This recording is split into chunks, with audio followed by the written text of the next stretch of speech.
মাহমুদুল্লাহ রিয়াদের টি-20 ক্যারিয়ারের পেছনে ফিরে তাকালে বড় দুটো হাইলাইটস সামনে আসে।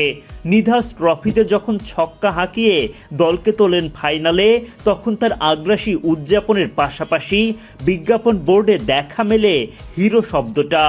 ওই ম্যাচে সত্যিকার অর্থেই বাংলাদেশের নায়ক ছিলেন তিনি। বিপরীতে ভক্তদের চোখে ভিলেন রূপে ধরা পড়েন যখন 2016 টি-20 বিশ্বকাপে ব্যাঙ্গালোরে ভারতের বিপক্ষে তীরে এসে দলের তরি ডুবিয়ে ফেলেন।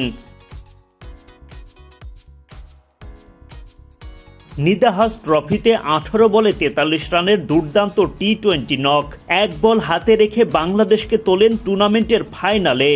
ওদিকে ব্যাঙ্গালোরে মাত্র 1 রানে পরাজয়ের ম্যাচে শেষ 3 বল থেকে মাত্র 2 রান নিতে পারেননি মাহমুদুল্লাহ মুশফিক জুটি।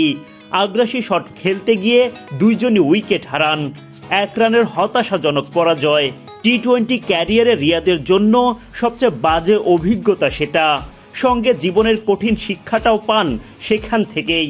Frustrated moment, at the same time যদি আমি বলি যে 2016 ব্যাঙ্গালোরে against India, probably that was one of the most probably frustrating moment and probably one of the most life changing moment for me, because that was a big learning curve that I feel. তো এটাই রিয়াদের জন্য ব্যাঙ্গালোর যদি হয় হতাশার, তবে সবচেয়ে আনন্দের মুহূর্ত নিধাস ট্রফি। সেটা ক্যারিয়ারের এক পাশে রেখে এগিয়ে যেতে চান সামনের দিকে। Best moment probably Nidahas trophy, the match that we have won, that was probably the best one. Nidahas ট্রফিতে ফাইনালে উঠলেও শিরোপা জিততে পারেননি রিয়াদরা। তার অবসরের মধ্য দিয়ে টি-20তে শেষ হচ্ছে পঞ্চপাণ্ডব অধ্যায়। ছোটখাটো অর্জন থাকলেও তাদের ক্যাবিনেটে নেই একটা ট্রফিও। সুস্বাদু বাদাম, তিল আর স্বাস্থ্যকর গ্লুকোজ সব মিলিয়ে প্রাণ পিনাট বার, স্মার্ট কিছু খাও। যদিও রিয়াদ নিজেদের মাপতে চান না ট্রফির মানদণ্ডে, কিন্তু আমি এটা বলবো না, এই কথাটা আমি মানতে রাজি না যে আমাদের অ্যাচিভমেন্ট নেই। যদি ট্রফি জেতায়, যদি মানে বেঞ্চমার্ক হয়, তাহলে পৃথিবীর অনেক বড় বড় legendary player probably they won't be call legend. তো এটা আমার চিন্তা ভাবনা। আমার মনে হয় যে প্রায় সময় আমি এই কথাটা শুনি মিডিয়ার অনেক ভাইদের কাছ থেকে, যে এবং অনেক মানুষদের কাছ থেকে, যে এই জিনিসগুলো যে ট্রফি জিতে নেয়। যখন আমি 2007 সালে বাংলাদেশ টিমের ড্রেসিং রুমে ঢুকছিলাম, তো probably the situation at that point of time and the situation now is way different.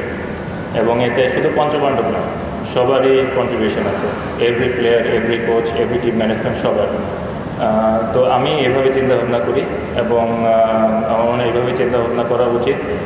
কখনো এন্ড রেজাল্ট বা ট্রফির ওপর বেস করে কাউকে জাজ করা উচিত না। তাহলে আমি যেটা আগেই বললাম যে হয়তো ওয়ার্ল্ডের অনেক বড় বড় legendary player probably they wouldn't have been called legend.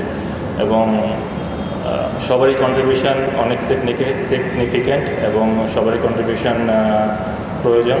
এবং আমি ওইভাবে দেখি, আমি কখনো তারতম্যতা পছন্দ করি না। এবং ইচ আর এভরি প্লেয়ার আর ইকুয়াল, এবং what ever Bangladesh has achieved, everyone was part of it.